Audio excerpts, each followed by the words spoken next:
Welcome to my channel. आज मैं आपको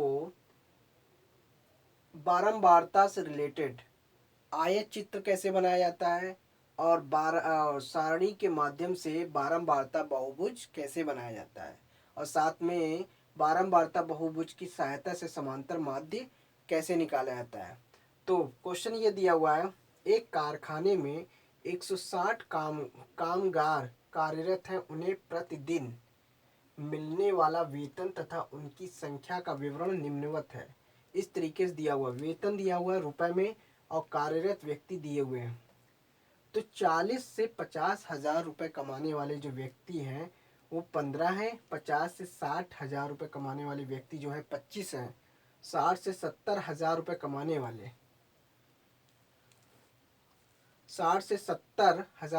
वाले 30 व्यक्ति हैं। 70 से 80 हजार कमाने वाले 40 हैं।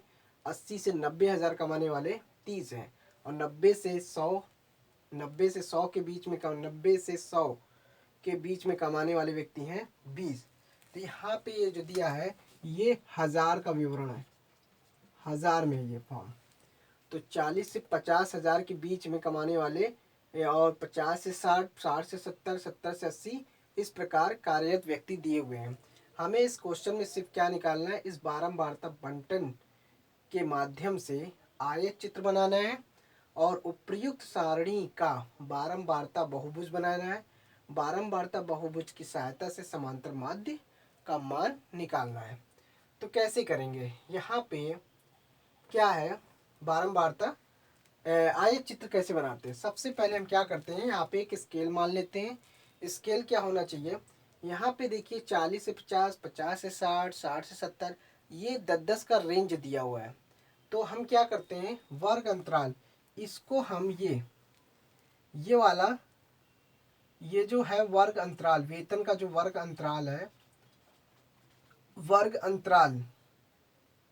अंतराल वेतन रुपयों में, हजार के फॉर्म में वेतन जो है रुपए में दिया हुआ है। और इसको हम मान लेते एक्स एक्सिस पे और इसको मान लेते वाई एक्सिस पे, इस तरीके से। तो ये आपका सेंटर पॉइंट हो गया। तो ग्राफ में क्या होता है, एक बड़ा सा पेज होता है, उसमें से आपको एक्स एक्सिस ले लेना है, एक वाई एक्सिस ले लेना है, आपको यूनिट स्केल मान लेना है। तो क्या मानना है यहाँ पे, तो यहाँ पे इसमें यह मानना पड़ेगा 10 unit is equal to 1 centimetre के।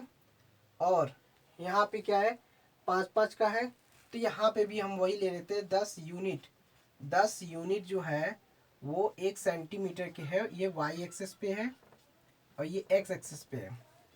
तो 10 यूनिट 1 सेंटीमीटर के हिसाब से एक्स एक्सिस पे है, 10 यूनिट 1 एक्सिस 1 सेंटीमीटर के हिसाब से वाई एक्सिस है। तो कहने का मतलब है ये जो है, ये कार्यरत व्यक्ति जो है ये फ्रीक्वेंसी बता रहा है, ये बारंबारता को रिप्रेजेंट कर रहा है, ये बारंबारता को रिप्रेजेंट करता है। तो यहाँ पे ये बारंबारता को रिप्रेजेंट कर रहा है और ये वर्ग अंतराल को रिप्रेजेंट कर रहा है, वर्ग अंतराल। इस तरीके से हम लिख लेंगे। तो यहाँ पे सीधे सीधे हम लिखेंगे 0 से 10, 20, 30, 40, 50, 60, 70, 80, 90, 100, इस तरीके से हम लिख लेंगे।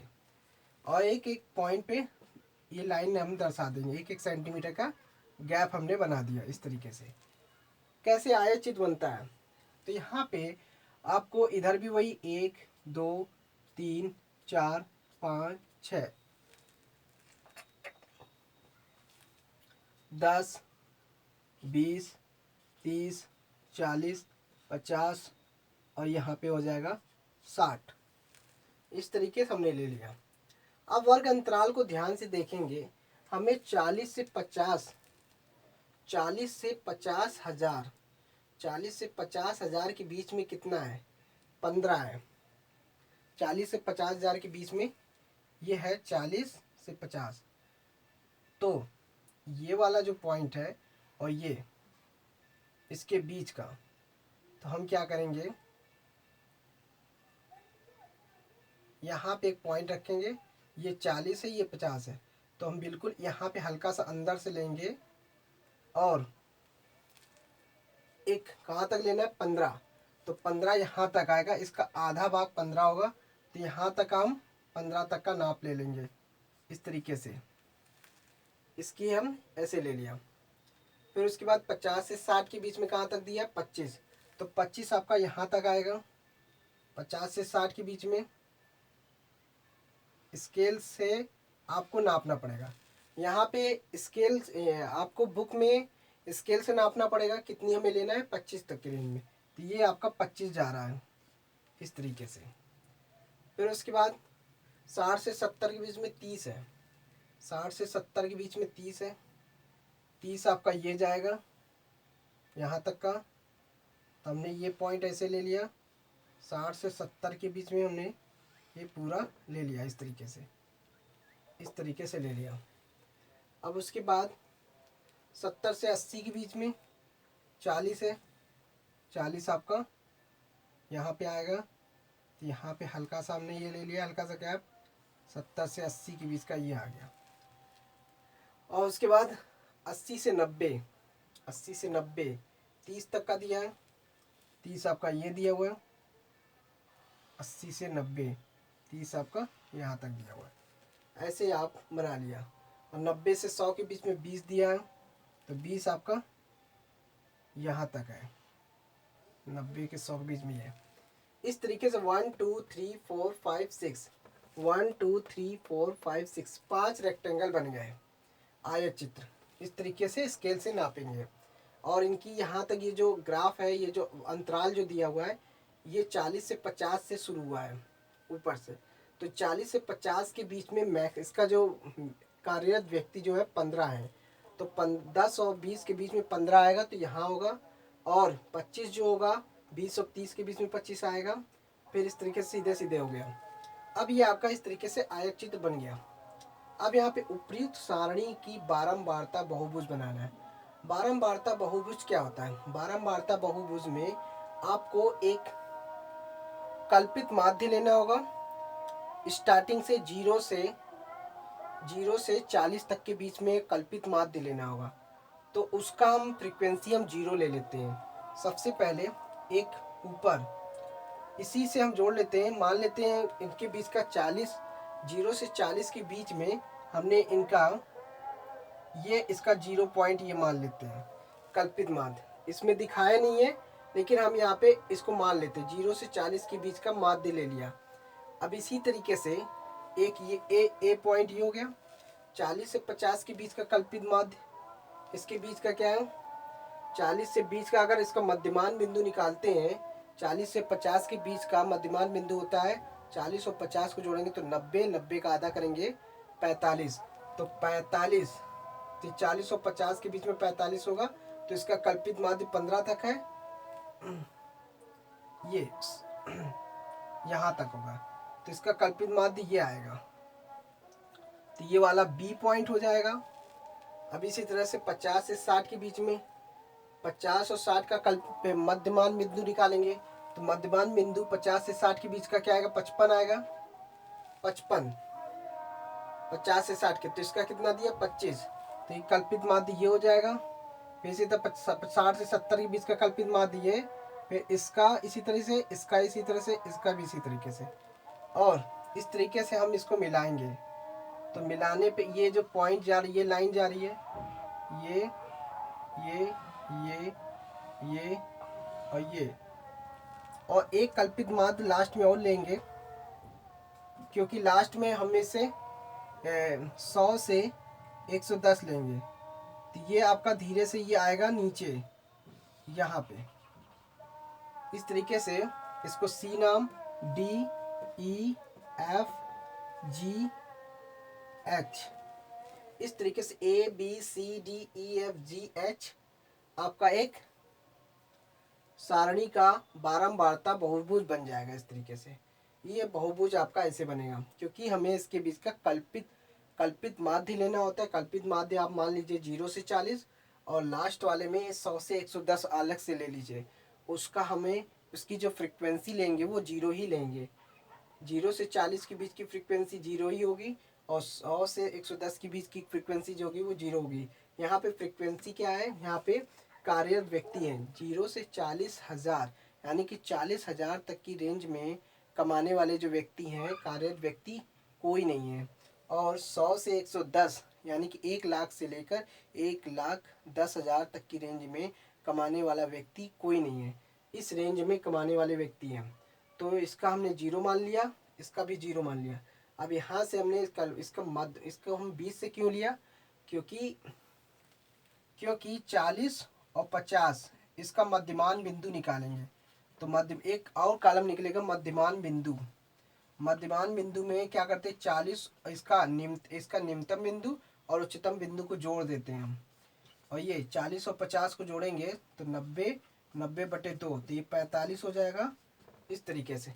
तो 40 और 50 के बीच का हमने इसका बीच में ये ले लिया मध्यमान बिंदु। इसी तरह से 50 से 60 के बीच का मध्यमान बिंदु, 60 से 70 के बीच का मध्यमान बिंदु यहाँ पे लिया, जहाँ पे ये जो रेक्टेंगल के बीचों बीच का पॉइंट होता है वही आपको लेना है।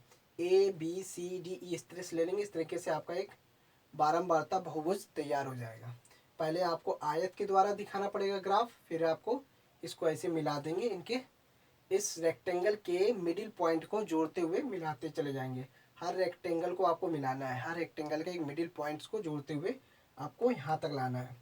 और इधर वाला 0 से 40 जो है ये कल्पित माध्य है, इसको हमने कंसीडर किया है। और 100 से 110 को भी हमने कंसीडर किया है। इसको आप बाकायदा लिख सकते हैं कैसे।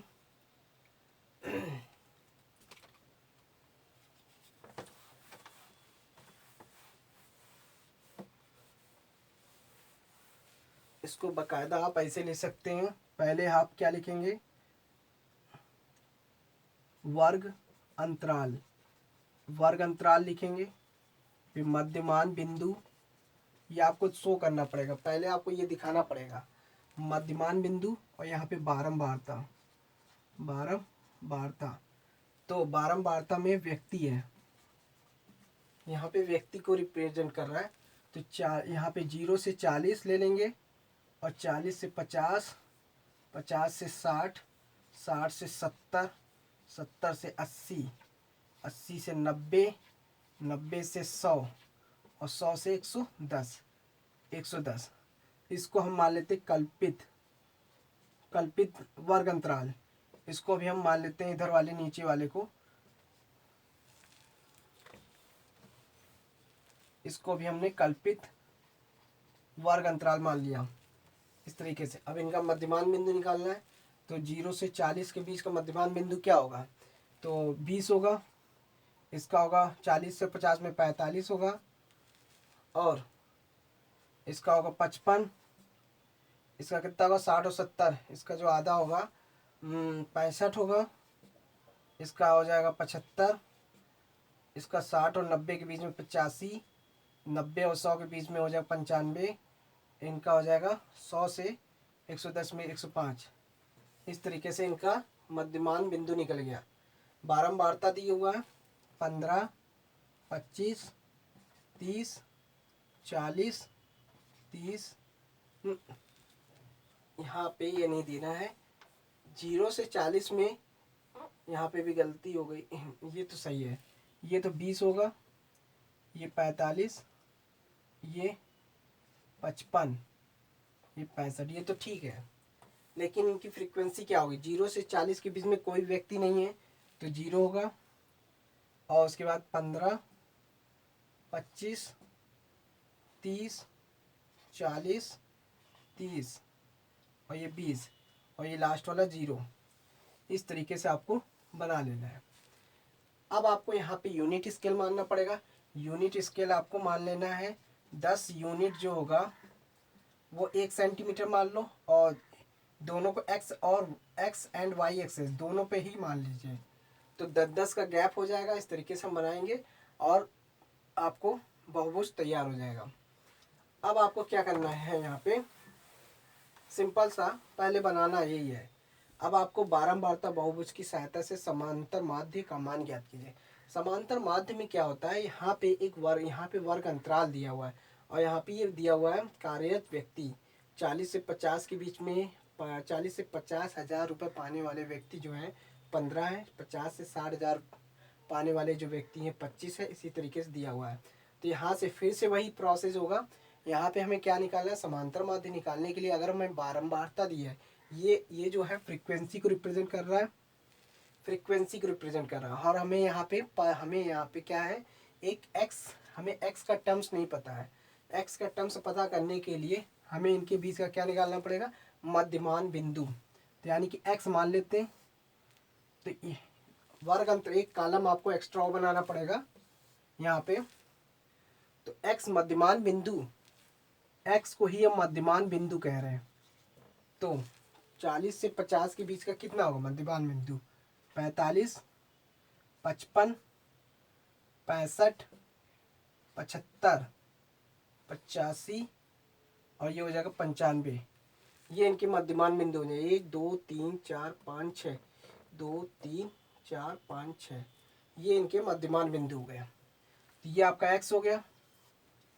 अब यहाँ पे इनकी फ्रीक्वेंसी निकालनी पड़ेगी, यानी कि यहाँ पे हमें इसका एक और कॉलम बनेगा। यहाँ पे समांतर माध्य निकालने के लिए आपको x का टर्म्स पता होना चाहिए। x का टर्म्स तभी पता चलेगा जब वर्ग अंतराल से आपको मध्यमान बिंदु निकालना होगा। न्यूनतम बिंदु और अधिकतम बिंदु को दोनों को जोड़ के 2 से भाग दे देंगे तो आपका मध्यमान बिंदु निकल आएगा।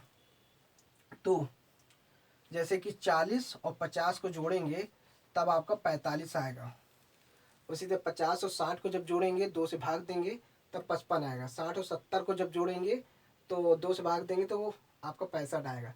60 से 80 को जोड़ेंगे और 2 से भाग देंगे 75 आएगा। 80 से 90 को जोड़ेंगे और 2 से भाग देंगे 85 आएगा। 90 से 100 को जोड़ेंगे तो 95 आएगा 2 से भाग देने पे। अब इसी तरह से f इंटू एक्स निकालते हैं, यानी कि फ्रीक्वेंसी और टर्म्स को दोनों को मल्टीप्लाई कर देते हैं। तो 45 और 15 का गुणा करना है, 15 पचे 75,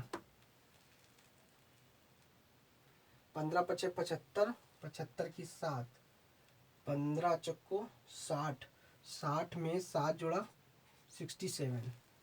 अब 25 पंचे 125, 25 पंचे 125 12, 25 पंचे 125, 125 में 12 जोड़ेंगे, 25 पंचे में 125 में 5 लिखा 12 कैरी हो गया। 12 कैरी जोड़ेंगे तो 7 3 107 137 आएगा। हाँ, फिर 30 में जोड़ना है, ये 0 लगाया, 3 पचे 15, 3 पचे 15 की 5 और 3 पचे 15 की 5 हाथ से लगाया, 18 19, 19 हो गया। इसी तरह इसमें जोड़ना है, 0 लगाया, 4 पंचे 20 का 0 कैरी हुआ 2, 4 सत्ते 28, 28 में 2 जोड़ेंगे 30, ये आ गया। इसी तरह से 0 लगाया, 3 पचे 15 की 5 हाथ से लगा 1, 3 रोटी 24 1 25, 25 3 से मल्टीप्लाई करें, 3 पचे 15 की 5, 5 की 3 पचे 15 की 3 पचे 15 की 5 हाथ से लगा 1, 3 रोटी 24 और 1 25। तो ये मल्टीप्लाई साथ में 0 लगाया था इसलिए 0 लगाया। अब इसे 20 से करना है। अब 0 लगा देंगे, पहले 0 लिख देंगे, फिर 2 से मल्टीप्लाई 95 से करेंगे तो 2 पंचे 10 की 1, 0 हाथ से लगा 1, 2 9 18 19, इस तरीके से निकल गया। अब हमें क्या करना है, इनका में समांतर माध्य निकालना है। ये इनका और इनका गुणा करने पे 15 और 45 का गुणा करने पे ये आया, 25 और इसका गुणा करने पे ये आया। अब हमें क्या करना है, समांतर माध्य निकालने का जो फॉर्मूला होता है, समांतर माध्य निकालने का फॉर्मूला होता है sigma f x into sigma f है, sigma f into x, sigma f ये लेना है। फ्रीक्वेंसी कितनी हो रही है इनकी, 25 और 15 कितने हुए,